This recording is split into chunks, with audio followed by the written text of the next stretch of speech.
자, 이 시간 함께 보실 말씀은 야고보서 5장 11절입니다. 5장 10절과 11절 보겠습니다.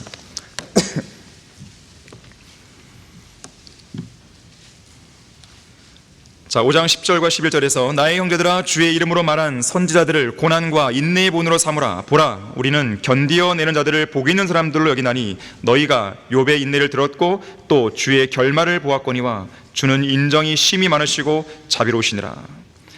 자, 이 시간에 욥의 인내에 대해서 이야기하려고 합니다. 자, 인내는 하나님의 성품이죠.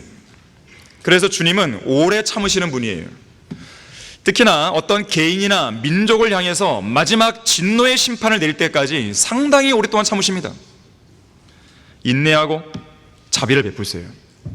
그래서 여기 11절 말씀에도 인정이 심히 많으시고 자비롭다 그랬어요. 자, 인내의 하나님께서는 죄인들이 멸망하는 것을 기뻐하지 않으십니다. 오래 참으시면서 죄인들 중 그 누구라도 멸망하지 않고 다 회개에 이르기를 원하시는 거예요. 자, 어떠한 죄인들이 지금 살아있다는 그 이유는 뭐냐면 예수님 믿고 구원 받으라는 거예요. 하나님의 자비하심이지 너 계속 죄를 져 이런 말이 아니죠. 로마서 2장 4절에서 이렇게 말씀해요. 내가 그분의 선하심이 너를 회개하도록 인도하심을 알지 못하고 하나님의 선하심과 관용과 오래 참으심의 풍성함을 무시하는 것이냐. 죄인들을 향한 경고예요.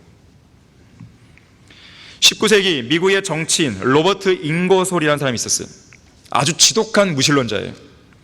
한 번은 그가 무신론에 대해서 강의하던 도중에 이 탁자에다가 시계를 딱 꺼내놓고 이렇게 큰 소리 칩니다. 이 시간 제가 하나님께 5분간 시간 드리겠습니다.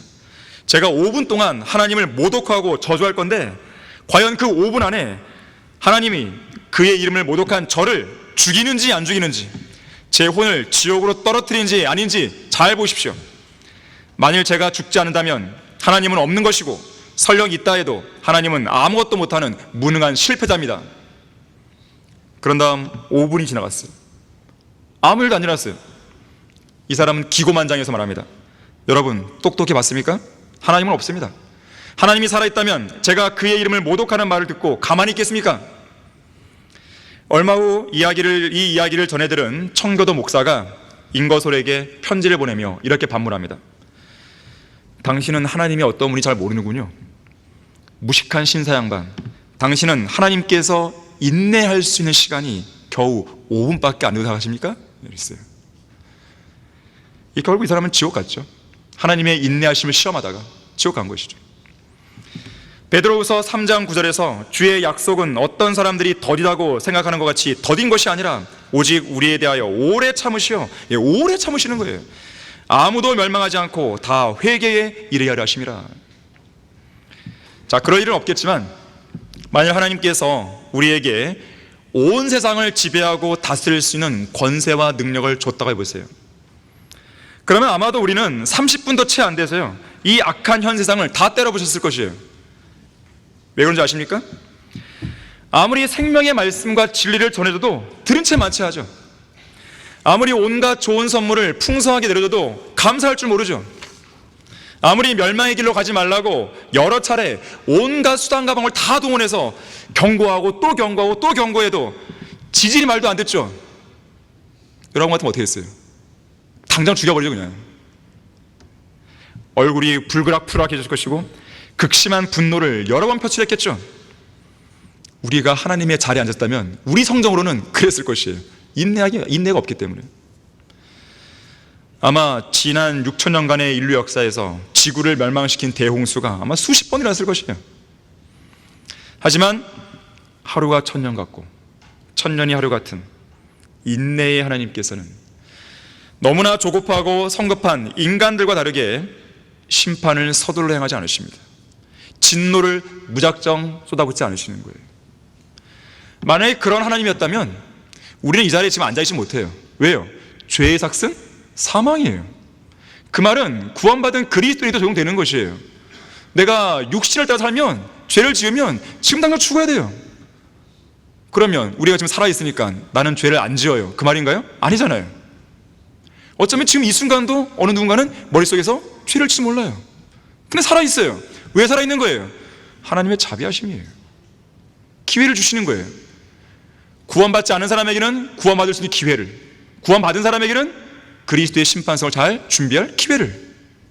그러한 기회이지 너 마음대로 너 저번에 살아라, 그런 말이 아니죠. 로마서 9장 22절에서는 하나님께서 그의 진노를 나타내시고 또 그의 능력을 알게 하시려고 멸하기에 합당한 진노의 그릇들을 심히 오래 참음으로 인내하신다고 그랬습니다. 이 자리에 모여있는 우리 모두는 하나님의 오래 참으심의 인내의 열매들입니다. 우리 자신의 삶을 진지하게 돌아보면 하나님의 인내를 깨닫게 됩니다.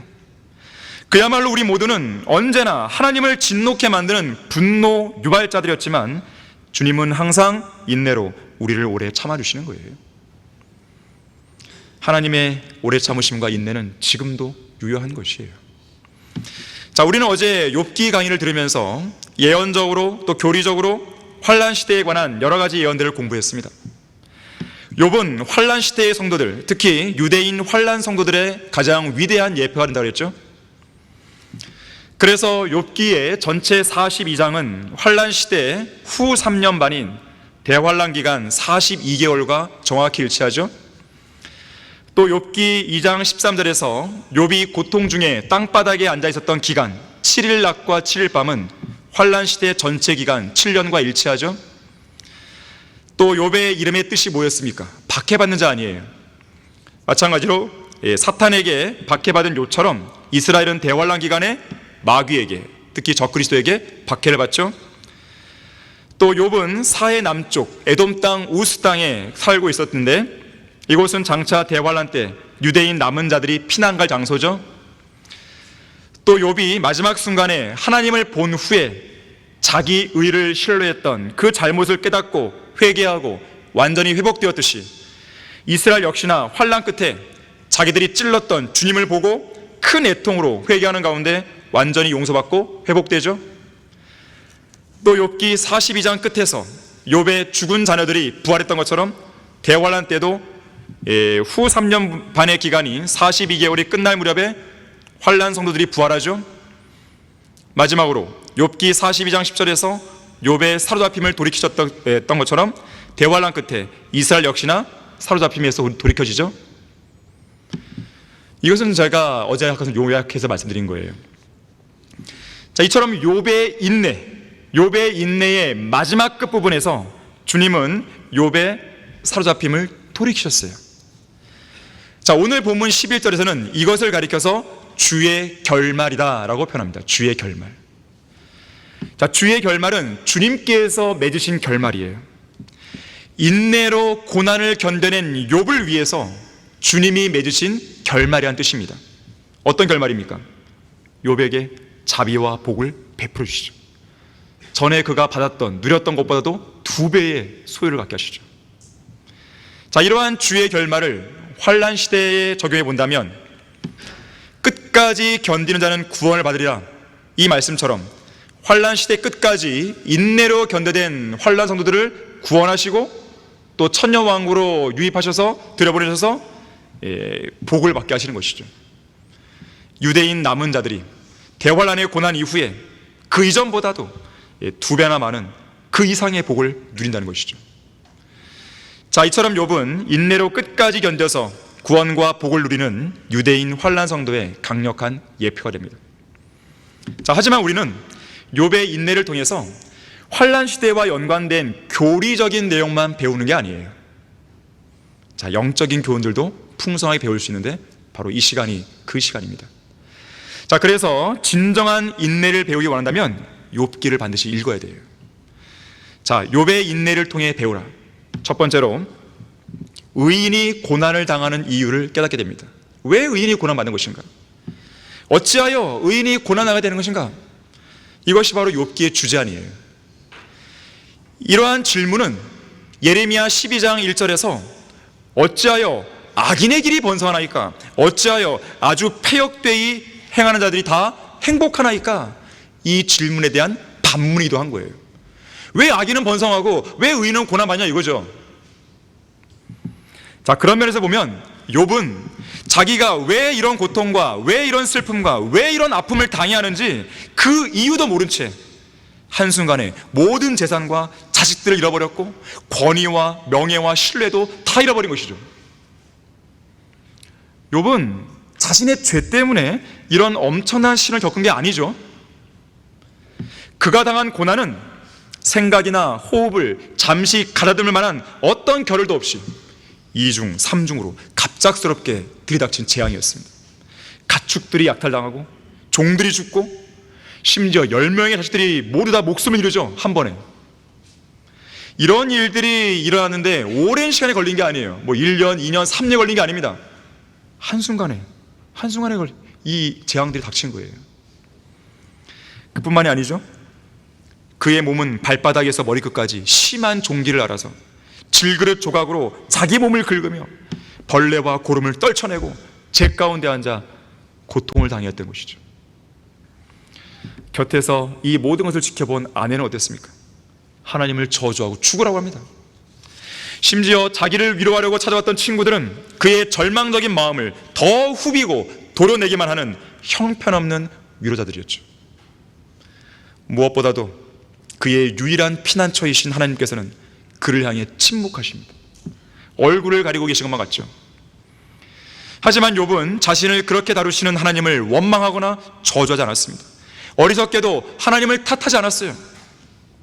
오히려 그 모든 고난 속에서도 끝까지 하나님을 신뢰하면서 욥기 1장 21절에서 이렇게 고백합니다. 내가 내 어미의 태에서 맨몸으로 나왔으니 내가 맨몸으로 그리 돌아가리이다. 주신 분도 주시오 빼앗아 가신 분도 주시니 주의 이름을 송축하나이다. 여러분, 이러한 고백이 쉽게 나올 수 있는 고백이 아니에요. 만약에 여러분들이 욥의 위치에도 생각해 보세요. 과연 이런 고백이 나올까요? 아마 대부분의 사람들은 믿음을 다 잃어버리죠. 하나님은 없구나, 하나님은 나를 버렸구나, 잃어버리죠. 또 이렇게 고백합니다. 욥기 13장 15절에서 그분이 나를 죽이실지라도 나는 그분을 신뢰하리라. 그러나 나는 그분 앞에서 내 자신의 길을 지속하리라. 19장 25절 26절도 나의 구속주가 살아계시고 훗날 그가 땅에 서실 것임을 내가 알미라. 내 피부의 벌레들이 이 몸을 멸한 뒤에라도 내가 내 몸을 입고 하나님을 보리라 그랬어요. 강력한 소망이죠. 자, 분명 하나님께서는 죄와 악에 대해 심판하고 벌을 내리는 공의로운 분인데 온전하고 정직했고 하나님을 두려워했고 악을 피하는 자기 자신에게 왜 이런 혹독한 시련을 주시는지 도무지 알 길이 없어서 욥의 마음은 너무나 괴로웠습니다. 자, 욥의 고난에는 사탄의 키질이 작용했죠. 그걸 욥이 알 턱이 있나요? 또한 하나님께서는 사탄에게 당대의 챔피언 욥을 자랑하고 싶으셨죠. 이걸 욥이 알 턱이 있나요? 하나님께서 사탄에게 뭐라고 하십니까? 너는 내 종 욥을 유의해 보았느냐? 하나님께서 자랑하고 싶으신 거예요. 세상에 그와 같은 사람은 아무도 없나니 그는 온전하고 정직한 사람으로 하나님을 두려워하고 악을 피하는 자니라. 하나님의 평가입니다. 한 사람에 대한 하나님의 평가예요. 대단한 영예죠, 이런 평가를 받았다는 것은. 그때 사탄이 뭐라 그래요? 욥이 아무런 이유 없이 하나님을 두려워하리까 주의 손을 내밀어 그가 소유한 모든 것을 쳐보소서. 그리하시면 그가 주를 정면으로 저주하리이다. 도전했어요. 자, 그 도전 하나님께서 무시할 수 있었습니다. 하지만 하나님께서 욥을 보고 싶으셨어요. 사탄의 제의를 허락하십니다. 그리고 사탄과 대결시킬 챔피언으로 욥을 세우신 거예요. 만약 그 자리에 하나님께서 여러분을 세운다면 어떨 거예요? 하나님의 기대를 저버리겠습니까? 아니면 하나님의 기대에 부응해서 챔피언답게 행동하겠어요? 욥은 어떻게 했습니까? 물밀듯이 한꺼번에 몰려오는 이 견디기 어려운 시험과 고난 속에서도 마귀에게 굴복 안 했죠. 죄를 짓지 않았죠. 하나님의 기대에 부응합니다. 주님을 향한 견고한 신뢰를 끝까지 보이는 거예요. 챔피언이에요. 자, 그리스도인이 받는 고난은 시련을 통해 옵니다. 종종 불같은 시련으로 우리 삶을 깊이 파고들어요. 이것은 주로 누군가의 계략, 그러니까 사탄의 키질을 통해 옵니다. 그 사람이 성경대로 믿는 사람이라면, 때로는 큰 환난으로 인해 오기도 하고 극심한 질병, 잔혹한 조롱과 채찍질 혹은 감옥에 갇히는 그런 형태로 옵니다. 자, 이러한 시련은 우리가 가진 믿음 때문에 오는 거예요. 성경대로 믿는 그 믿음 때문에 옵니다. 그래서 성경은 이러한 시련을 가리켜서 믿음의 시련 이렇게 얘기하는 거예요.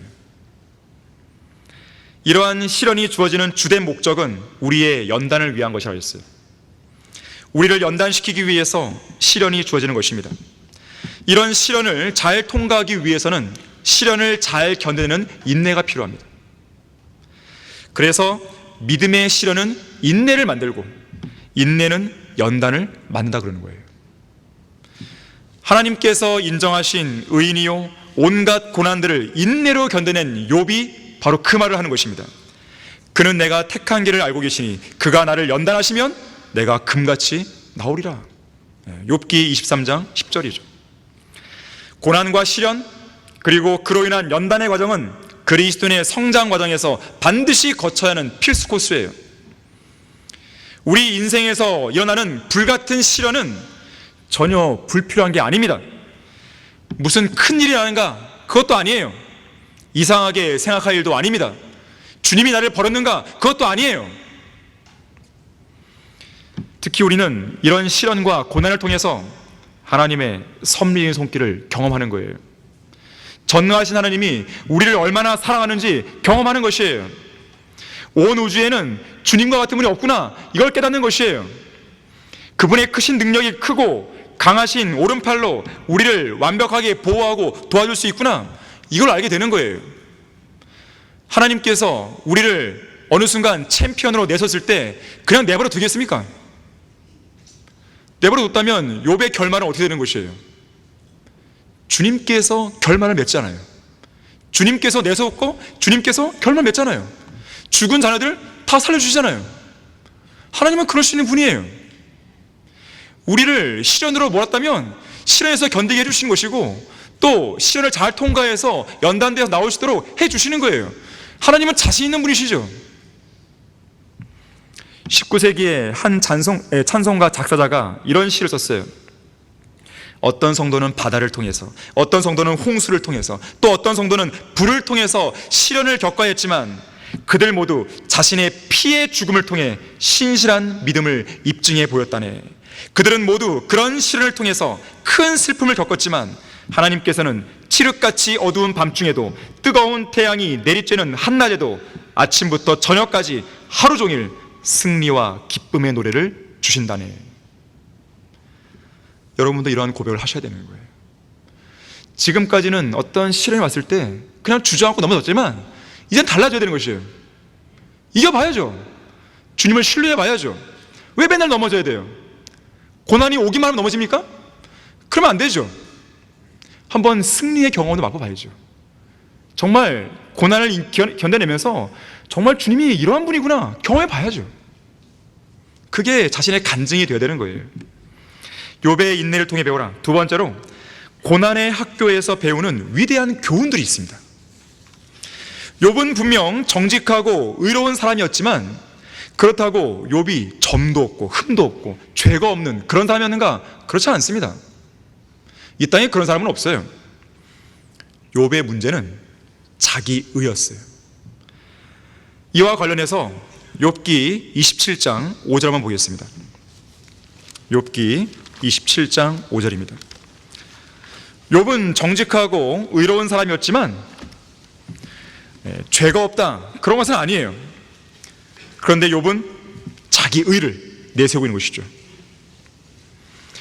욥기 27장 5절에서 욥은 뭐라 그러냐면 이 친구들을 향해서 지금 항변하는 내용이거든요. 이렇게 항변합니다.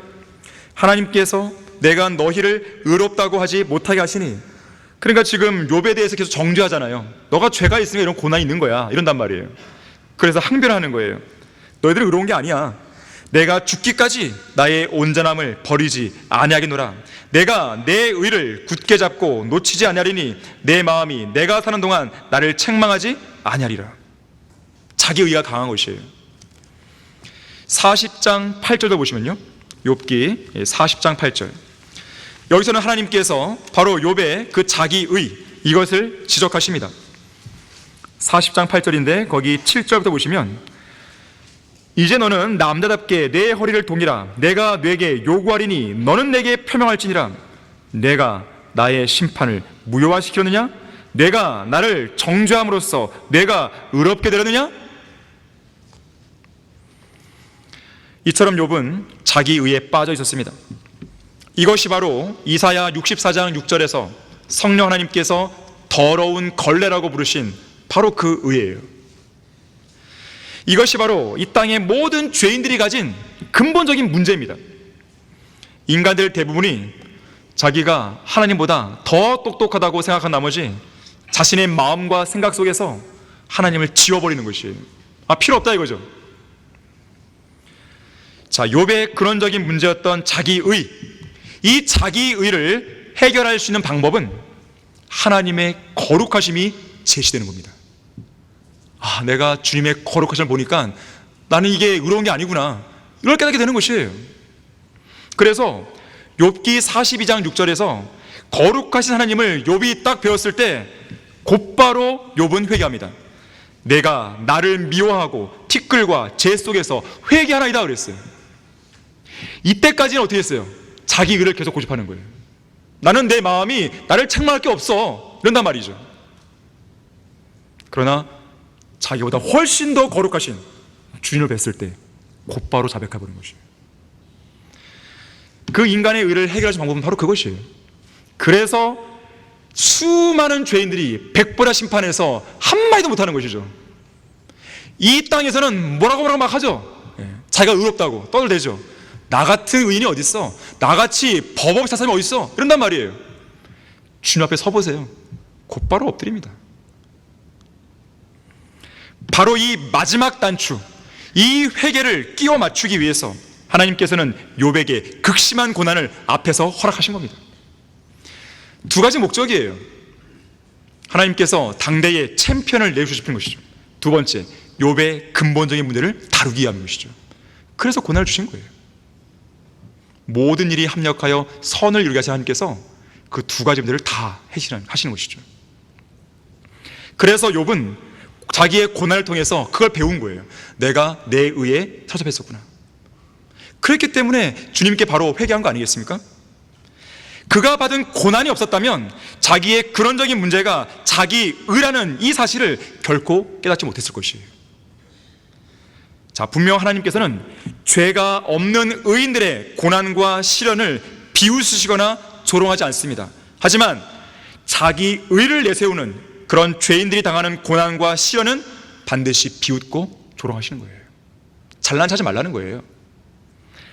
그래서 이런 인간들에게 그들이 가진 근원적인 문제인 자기의가 얼마나 추하고 더럽고 가증스럽고 심각한 문제인지, 또한 자기의로 가득 차 있는 그들의 교만과 오만함이 어떠한지를 보여주시기 위해서 하나님은 고난을 주시는 겁니다. 이와 관련해서 러크한 목사님은 이렇게 말합니다.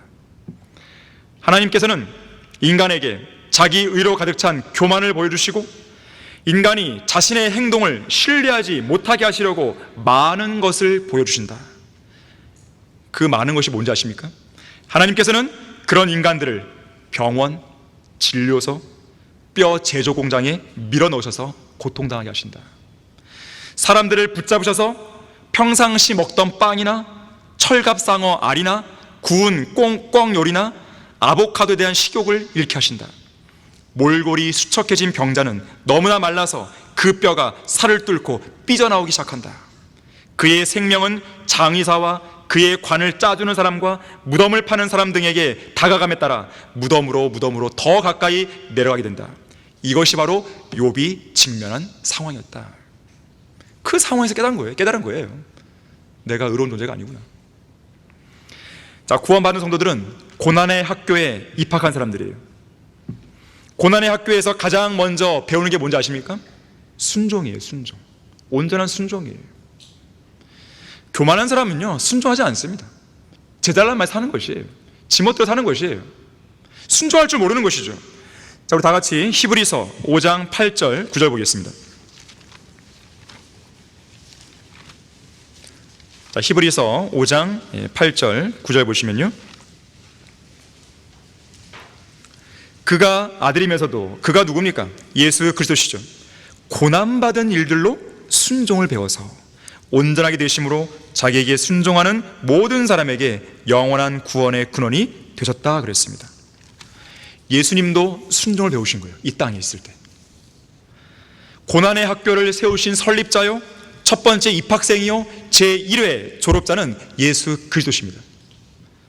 그런 주님께서 순종을 배웠다면, 그것도 고난을 통해서 순종을 배웠다면 우리 역시나 고난을 통해서 순종을 배워야 됩니다.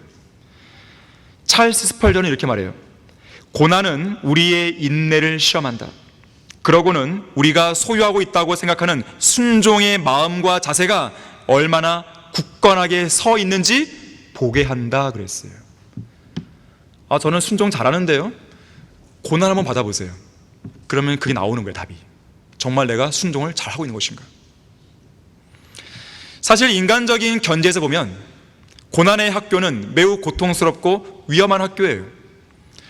고난의 속성 자체가 그렇습니다. 고통스럽고 위험하죠.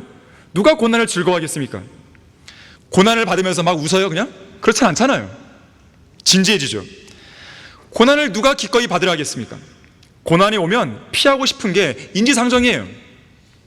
그런데 이 고난의 학교에서 더 고통스럽고 더 위험한 게 뭔지 아십니까? 고난을 통해서 아무것도 못 배우는 거예요. 고난을 받았는데 아무것도 못 배우는 거예요. 그게 더 비참한 것이에요. 고난을 통해서 주님의 인도하심과 능력을 깨달아야 됩니다. 내가 왜 고난을 당하고 있는지 그 이유도 모르고, 또 고난을 통해서 내가 어떤 교훈을 받아야 하는지 그것도 모르고, 특히나 고난을 통해서 하나님을 향한 온전한 순종을 배우지 못한다면 그 고난의 수업은 공허한 수업이 되고 마는 거예요. 시간만 낭비한 것이죠. 고난의 학교를 다니는 내내 아무것도 배우지 못하는 사람은 그냥 우울해지는 것입니다. 그런 우울증 속에서 피어나는 낙담, 절망, 불평, 분노가 그 사람의 영적 생활을 갉아먹고 피폐하게 만드는 거예요. 여러분에게 어려움이 당했다면 첫 번째는 왜 왔을까? 먼저 그걸 보세요. 그리고 자기 자신을 보세요. 주위 사람 보지 마세요. 주위 환경 보지 마세요. 모든 문제는 여러분의 마음에 나오는 것이에요. 아무리 주위 환경이 어떻게 돌아간다 하더라도 내 마음이 바르게 서 있다면 문제는 해결됩니다. 해결 안 되는 게 아니에요. 가장 모든 문제의 근원은 여러분의 마음에 있는 거예요. 여러분의 마음을 먼저 들여다보면서 나의 죄가 무엇인지, 내가 기도를 안 한 게 있는 것인지, 내가 주님 앞에 순종 안 한 게 있는 것인지, 신실하지 못한 게 있는 것인지 돌아보셔야 되는 거예요. 그리고 나서 깨닫게 해줬다면 주님께 자백해야 되죠. 물론 자백했다고 해서 그 시련과 고난이 금방 없어지는 게 아니에요. 견뎌야 됩니다. 견뎌야 돼요. 인내가 필요한 것이죠. 그렇게 하는 사람은요, 성장하게 되어 있습니다. 주의 결말이에요, 그게. 왜냐하면 인내로 견디는 성도들을 더 복 주시는 거예요. 시편 119편 71절에서 내가 고난을 당한 것이 내게 좋사오니 이는 내가 주의 규례들을 배운다 그랬어요. 주의 규례를 배우는 거예요, 고난이 왔을 때. 그래서 F.B. 마이어는 하나님께서 주시는 선물이라고 했어요. 고난을 가리켜서 선물이다, 선물. 왜냐하면 고난이 없으면 배울 수 없는 것을 내가 배우기 때문에 그런 거예요. 고난을 통해서 뭘 배웁니까? 아까 순종도 배우지만요, 주의 규례도 배우지만, 고난은 우리가 죄를 짓는 걸 막아요. 죄 안 짓게 해주는 거예요. 또한 고난은 그리스도인이 생동감 있게 살아 움직이게 합니다. 고난 없이 살았던 성도와 고난 가운데 인내로 견디는 성도와 비교를 해보면요, 천지 차이예요. 수준 차이가 납니다. 영적인 수준이 달라져 버리는 거예요. 왜 남자들은 군대 갔다 오면 정말 남자답게 변하잖아요? 왜 그럴까요? 그만큼 그 시련을 견딘 거예요. 그 2년의 그 기간이 남다른 기간입니다. 그냥 주어지는 게 아니에요. 또한 고난은요, 믿음이 성장할 기회와 하나님의 강한 군사와 위대한 일꾼으로 길러내는 환경이 되는 것이에요. 산전수전을 다 겪은 바울을 보세요. 베테랑이죠, 베테랑. 그와 같은 그리스도를 찾아볼 수가 없잖아요. 고난은 인생에서 도약의 기회가 생겨요. 어렵죠. 힘들죠. 괴롭죠. 하지만 분명히 그것은 여러분들에게 도약의 기회를 줄 것이에요. 반드시 줍니다. 또한 고난은 인생의 의미와 가치를 발견하게 해주는 거예요. 또한 고난은 하나님의 능력, 하나님의 도우심, 하나님의 은혜, 하나님의 자비, 하나님의 사랑, 특히 하나님의 위로를 경험하게 해주는 거예요. 고난을 받아봐야 위로가 뭔지 알죠. 고난도 안 받았는데 위로를 어떻게 경험하겠어요? 여러분은 그런 경험을 하셔야 됩니다. 내가 누군가를 위로한다 하더라도요, 내가 고난을 받아봤고 또 위로를 받아봤어야 위로의 가치가 있는 거예요. 또한 7번째로는요, 고난은 영원한 영광의 비중을 이뤄가는 거예요. 자, 그래서 여러분들이 고난 속에 있다고 해서 불평부터 하지 마세요. 좌절부터 하지 마세요. 낙심부터 하지 마세요. 그것이 설령 여러분의 죄 때문에 왔다 하더라도 마찬가지예요. 죄 때문에 왔다면 빨리 자백하면 되죠. 자백하고 바로 잡으면 되는 것이죠. 그것이 하나님의 은혜고 하나님의 자비 아니겠어요? 우리는 그렇게 사는 존재예요, 사실상. 그리고 하나님께 감사를 드려보세요. 고난이 왔을 때 하나님께 감사를 드려보세요. 여러분에게 어떤 변화가 일어나는지. 그래서 우리는 고난이 왔을 때 이런 기도가 필요합니다. 아버지 하나님, 제가 원하는 뜻대로 해주지 마시고 오직 주님의 뜻대로 해주십시오. 예수님께서 하신 기도잖아요. 십자가의 고난 앞두고 내 뜻대로 하지 마옵시고 주님의 뜻대로, 아버지 뜻대로 하십시오서. 사실 저는 무엇을 어떻게 해야 할지 모르겠습니다. 다만 저는 이 극한의 고난 속에서도 주님께서 풍랑을 제거하시고 원수들을 물리칠 때까지 인내로 기다리겠사오니 저를 굳건히 지켜주옵소서. 저의 마음은 오직 주님께만 고정되어 있습니다. 오 하나님, 주님께서는 여전히 저의 기쁨이시요 구원이시며 피난처이시고 강한 요새이심을 온전히 확신하기에 저는 오직 자비로우신 손길을 내미시는 주님만 기다립니다. 여러분들 진지하게 한번 기도를 해보세요. 기도를 바꿔보세요. 주님, 저를 보셨습니까? 왜 저에게 이런 시를 주십니까? 이런 기도 말고 그동안 많이 해왔으니까 이제 바꿔야 돼요. 욥의 인내를 통해 배우라. 마지막 세 번째로 예수 그리스도의 재림을 기다리는 인내를 배웁니다. 다 같이 욥기 42장 5절을 보겠습니다. 욥기 42장 5절을 보시면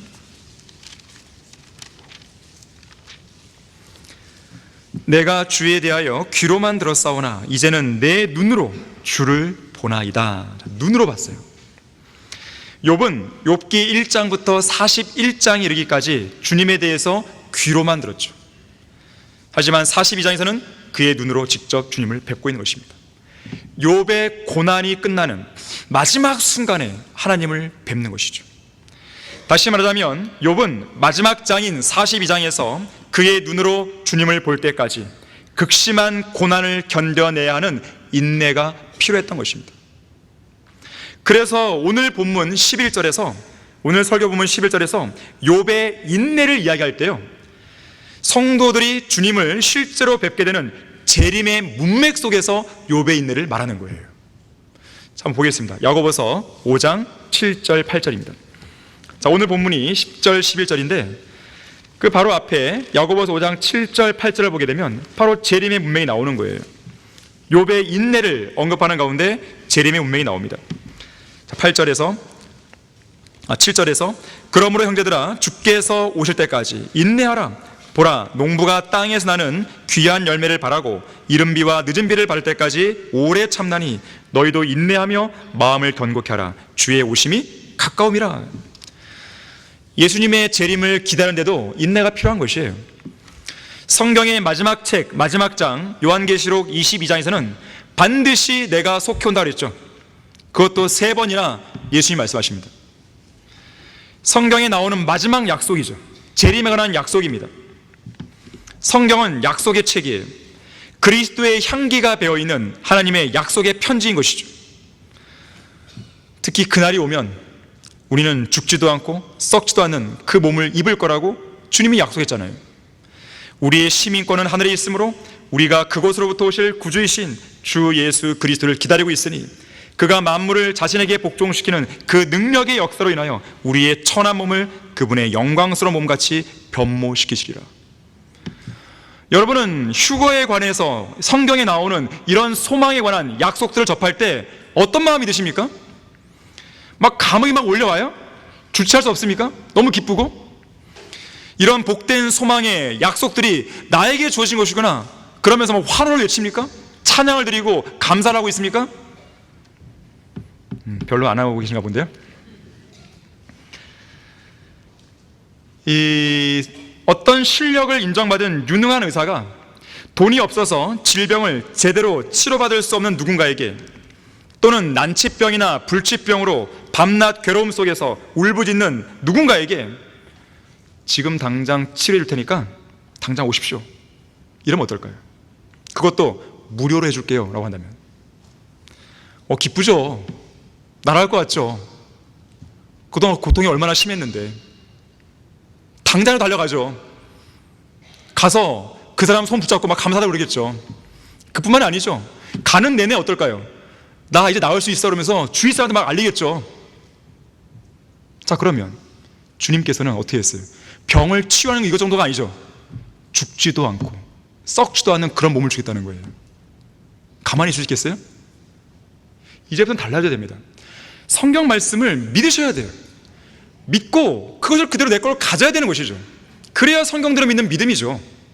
지식 따로 믿음 따로, 믿음 따로 행동 따로, 이거는 지식도 아니고 믿음도 아니죠. 저는 영원한 생명을 받은 그리스도인으로서 저 영혼을 바라보며 살아야 한다는 성경 말씀의 진정한 의미를 깨달았을 때요, 우리가 이제 곧 직면하게 될 저 영혼의 삶이나 몸의 구속에 관한 소망이 먼 나라 이야기가 아님을 알게 됐었어요. 우리의 현실과는 너무나 동떨어진 허무맹랑한 이야기가 아니라는 것을 깨닫게 되었습니다. 그래서는 그때 이후로 기회가 있을 때마다 설교나 강의를 통해서 저 영혼의 삶이나 휴거 때 입게 될 새로운 구속받은 이 몸은 이제 곧 직면할 우리의 진짜 현실이라는 것을 늘 강조해 왔어요. 잘 보십시오. 지금으로부터 4,000년 전에 살았던 욥을 생각해 보십시오. 욥은 우리처럼 거듭나지 않았습니다. 구원을 받았지만 우리처럼 성령으로 거듭난 게 아니에요. 또한 욥은 예수 그리스도의 피를 통한 구속을 입지도 않았어요. 구원의 영원한 보장도 없었어요. 성령께서 우리 안에 내주한 것처럼 내주하지 않았습니다. 더군다나 우리처럼 성경 66권, 이 완벽한 성경이 우리 그 손에 들리지도 않았었어요. 자, 그런데 그런 욥이 어떻게 고백합니까? 나의 구속주가 살아계시고 훗날 그가 땅에 서실 것임을 내가 알미라. 내 피부의 벌레들이 이 몸을 멸한 뒤에라도 내가 내 몸을 입고 하나님을 보리라. 이런 고백을 한 것이에요. 자, 우리는 욥보다도 훨씬 더 많은, 훨씬 더 좋은 상황에 놓여 있습니다. 자, 이런 상황에서 휴거에 대한 소망, 저 영혼에 대한 어떤 소망, 주님과 함께 영원히 살 그런 새 예루살렘, 이런 것들을 듣고 또 배우고 공부하고 설교를 통해 들을 때 여러분의 마음이 꿈틀거려야 되는 것이죠. 감격이 있어야 되는 것이에요. 이것은 그렇지 않다고 한다면 그 사람은 죽은 것이에요. 뭔가 잘못되어 있어요. 지금요. 정신 차려야 되는 것입니다. 왜요? 주님 오실 날이 얼마 안 남은 거예요. 세상에 찌들어 있으면 안 됩니다. 현실에 전전긍긍하지 마세요. 물론 삶이 힘들 수 있죠. 돈이 없으니까 불편할 수 있죠. 하지만 그건 불편할 뿐이지 그 인생에 얽매이실 필요는 없는 것이죠. 낙심할 필요는 없는 것이죠. 다른 사람이 부러울 수 있죠. 나는 그리스도인인데 남들은 그리스도인도 아닌데 잘 살고 돈 잘 벌고 아무 불편 없는 것 같고, 나는 그리스도인인데 몸도 아프고 돈도 없고 나는 왜 이럴까? 그런 생각이 순간 들 수 있죠. 하지만 거기까지죠. 더 이상 하지 마세요. 더 이상 하게 된다면 그 사람은 실족해 하는 것이고 믿음을 접어야 되는 것이고 또 하나님의 마음을 불편하게 만드는 것이에요. 왜요? 하나님은 눈에 보이는 그게 전부가 아니라는 거예요. 그게 전부가 아니라고요. 눈에 보이지 않는 영원한 것이 있고 우리에게 다가올 상급과 유업이 있는데 그게 뭐가 부럽냐 이거예요. 로마서 7장 24절에서 바울이 고백합니다. 오, 나는 비참한 사람이로다. 누가 이 사망의 몸에서 나를 구해낼 것인가 그랬어요. 그에 대한 답이 로마서 8장 23절에서 이렇게 말하죠. 그들뿐만 아니라 성령의 첫 열매들을 가진 우리까지도 속으로 신음하며 양자되는 것 곧 우리 몸의 구속을 기다리고 있느니라. 우리는 바로 그날을 기다리고 있습니다. 하지만 그날은 아직 안 왔죠. 또한 그날은 우리가 본 적이 없어요. 우리는 귀로만 들었죠. 본 적이 없습니다. 그래서 인내가 필요한 거예요. 로마서 8장 25절도 우리가 보지 못하는 것을 바란다면 인내로 기다릴지니라. 이것이 바로 믿음으로 사는 삶의 특징이에요. 결론을 맺겠습니다. 오늘 본문에서 욥의 인내가 언급됐어요. 야고보서에서.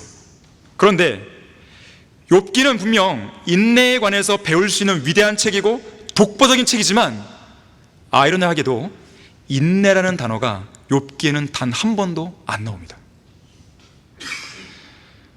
하지만 그 어떤 책보다도 전체 42장 1070개의 구절 안에는 욥의 인내가 곳곳에 깊게 배어 있어요.